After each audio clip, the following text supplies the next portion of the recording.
Hello, I'm Belinda Longhurst and I'm a member of the College of Podiatry, and as a podiatrist I have a special interest in dermatology.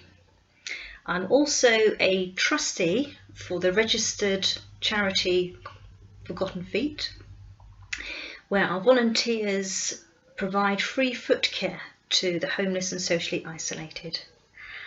I've been asked today to put together a short CPD presentation on verruca, looking at the different HPV subtypes involved in verruca. We'll also have a brief look at a few other viral lesions which can manifest on the feet. So human papillomavirus is without a doubt the most common lesion that podiatrists will see on their patients' feet. And it's that human papillomavirus which is responsible for plantar warts or verruca. We know that the skin is a very good barrier against all manner of pathogens, including HPV. So it does require a breach in order for the virus to inoculate. Now that can occur at swimming pools or changing rooms or anywhere where you get an abrasion of the epidermis. Not a cut down to the dermis, that's quite important, because the virus, if it was to go down to the dermis, would soon be eradicated because we're very rich in immune regulators there. So it's very careful to only reside in the epidermis. So once it has that portal of entry through an abrasion, it'll find its way down to the basal layer, as seen in the diagram there, and there it will incubate for a period of up to 8 months, the literature suggests. Now after that period, it will then invade the keratinocyte, the skin cell, and it will then alter the DNA sequencing within that skin cell in order to create copies of itself. That's the only way a virus can survive, by making replications of itself, a bit like a photocopier. It doesn't have the equipment to procreate, it has to use the DNA of a host cell. So within that skin cell, you'll get numerous copies of that virus. And you'll also get an engorgement of that skin cell. It becomes filled up a bit like a balloon filled with water.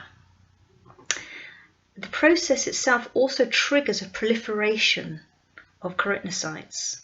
So you get too many skin cells being produced and each one being engorged with fluid, and that is what alters the physical appearance of the epidermis, and that's what we're seeing as the physical wart or verruca. So through desquamation, the virus is then shed through exfoliation, ready to infect the next host. But during that process of replication, the virus will also dampen down an innate or a localized immune response. That's how it avoids being detected by our overall immune system. So it will activate anti-inflammatory T suppressor cells, and it also alters the function of the Langerhans cells, which are the only immune regulators that we have in our epidermis. So that way it completely avoids immune surveillance, and it promotes what we term immune ignorance. And that's how the virus manages to survive for so long. HPV is a double-stranded DNA virus, of which there are over 200 subtypes which have been identified, and that's going to increase with time as well as we find more. Each subtype determines its anatomical distribution as well as its clinical morphology and appearance. Now, when our patients hear the term HPV, they may associate it with skin malignancies. So it's important that we explain to our patients that the subtypes, which are seen on the feet and generally the hands, are classified as benign, because HPV, all the subtypes, are classified as low risk, medium risk and high risk. They all start out as benign initially, but the high risk types have the DNA potential to turn malignant.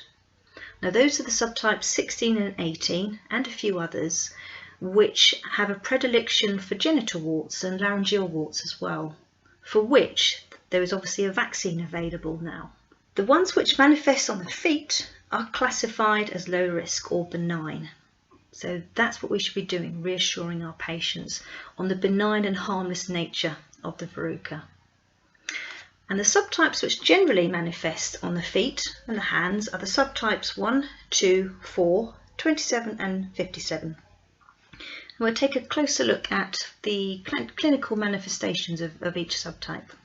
Subtypes 1, 27 and 57, crudely speaking, because the only way you can find out for certain which subtype it is would be through DNA sequencing.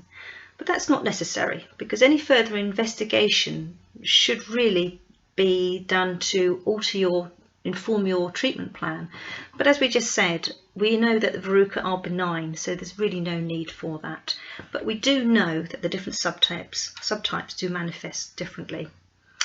Now these types are generally the large singular lesions, and they're quite painful, particularly on the weight-bearing part of the foot, like the met heads or the plantar calc area. The reason they're painful is because we get cell disturbance throughout every layer of the epidermis. So by the time the corneocytes dry out in the stratum corneum, they form quite a hard plaque of callus. So that's why they can become quite painful. And when you reduce the callus over the top, quite often these lesions look quite whitish and rubbery and almost wet in appearance because of the amount of vacuolization which is occurring within the skin cells. There's a lot of moisture there. Subtype 2, otherwise known as mosaic or filiform type lesions. These aren't as painful as the type 1s because we only get vacuolization in 2 layers of the epidermis. That's in the stratum spinosum and the stratum granulosum layers. But they do have a predilection to spread sideways, hence the term mosaic. So you get these overlapping scale-like lesions as well. So patients will often present to us for treatment because of aesthetic reasons for these, because they can spread quite far. If they're on a non-weight-bearing part of the foot, they can present like these filiform lesions. We've got these finger-like projections, if you like, as you can see in the far right picture in the slide there. Looks quite pretty. Subtype 4, not as common as the previous 2, and again not painful hardly at all, because we only get a thickening in 1 layer of the epidermis. That's in the stratum granulosum. So you do end up with a slightly compacted stratum corneum, so they're like small plaques of callus, if you like. Numerous circular lesions, but not very painful. And less common still are your flat or plain warts, which generally arise from the subtypes 3, 10 and 28. They have more of a predilection for the limbs and the face, but you will occasionally see them on the dorsum of the foot or the toes, as you can see from the pictures here. They're very superficial and they're flat-ish. You can sometimes palpate them as a bit of a macule, and they've got these irregular outlines. They don't respond well to treatment, but often they don't require treatment because they are completely painless and actually not that visible either.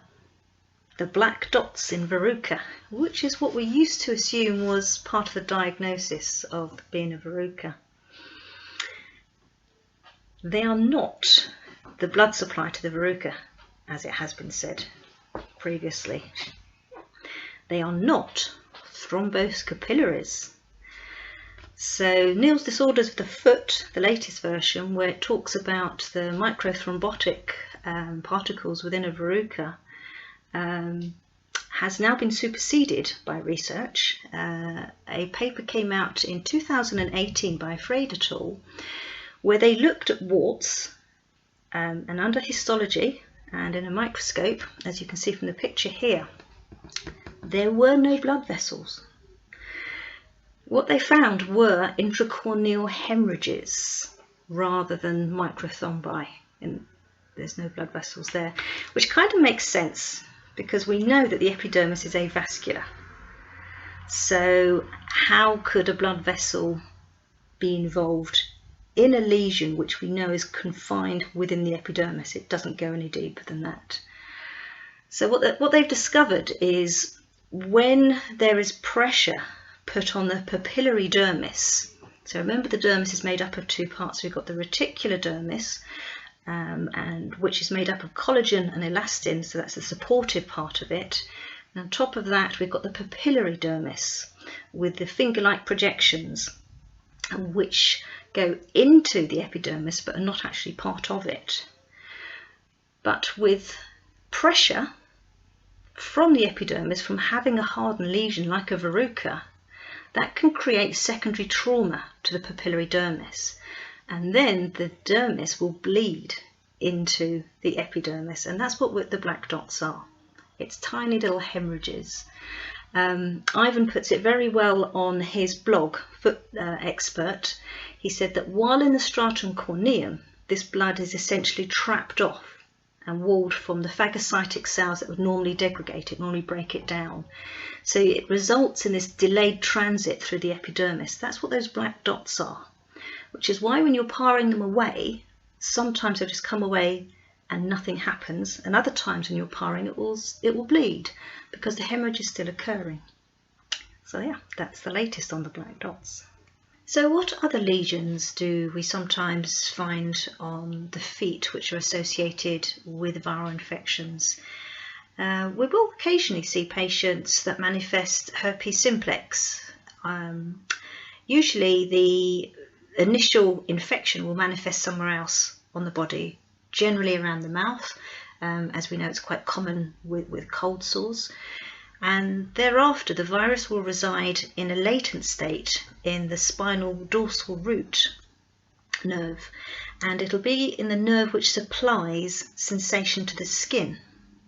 So when the virus is reactivated, it will follow that nerve pathway to the cutaneous area corresponding with that, and then it will multiply, and that's when we will see the visible lesions, the blistering of these vesicles associated with the herpes virus. We can also get a hypersensitivity reaction, which manifests as lesions as well to the herpes simplex virus. That's called erythema multiforme, and you'll get these red or pink macules which appear first of all on the feet, but then will gradually work their way up the legs towards the trunk. And they have these sharply demarcated round lesions which are flat but then become gradually raised papules, so you'll be able to palpate them, and then they'll begin to enlarge to become scale-like, and then will crust over. Molluscum contagiosum is something which is associated with children in general, and there you'll see these intensely itchy, these pruritic cluster of pearly papules which are white or pink or even light brown in colour, and the diagnostic appearance of those is they will have that indentation, a central pit, and they do last longer. The duration is far longer with children with atopic eczema, due to them having deficiencies in the skin barrier in the first place, particularly a lack of filaggrin. So it becomes a catch-22 situation because the lesions themselves are intensely itchy, and that in itself makes them scratch, and that will exacerbate the eczema as well. Another condition, viral infection, which is associated with young people is hand, foot and mouth disease.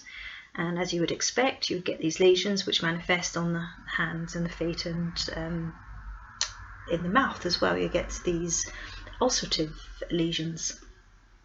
You get pink macules, which will then turn into sort of grey elongated blisters, and once these blisters dry out, the skin will generally flake off and not leave any scarring behind at all. So we'll finish off with looking at more widespread viral lesions which are associated with viral infections. Some of these are known as non-specific viral exanthema, where you have an erythematous rash, which is accompanied by the classic signs of having an infection of fever, headache, and general malaise. The onset is rapid, and it can be representative of a reaction to the toxins produced by the virus, or it can be an overall immune response to having the viral infection. And that's what we see with these conditions listed here: measles, German measles, chickenpox, etc. Now, recently we have been receiving reports from Europe where some skin lesions are manifesting on patients who have been diagnosed with COVID-19. Now, it's important to stress at this point that we do not have any firm evidence of an association. And indeed, the lesions which are being reported are quite varied. Anything from widespread urticaria, which is hives across the trunk, to chickenpox-like lesions, and acral chilblain-like perniotic lesions as well. Because we don't have any firm evidence, we cannot use that as a diagnostic tool to say to our patients that they have COVID-19 if they don't have any of the other cardinal symptoms of fever, dry cough, and breathlessness. Now, the data is being collected. Once that data has been analysed, then we can determine any correlation. And obviously, as evidence is emerging, the advice we give our patients may well change, but at the moment we don't have any firm evidence of any correlation. So I hope you enjoyed the presentation. Here are a few references and further reading from which you are welcome to look at, particularly about HPV and how it avoids immune detection. Thank you very much.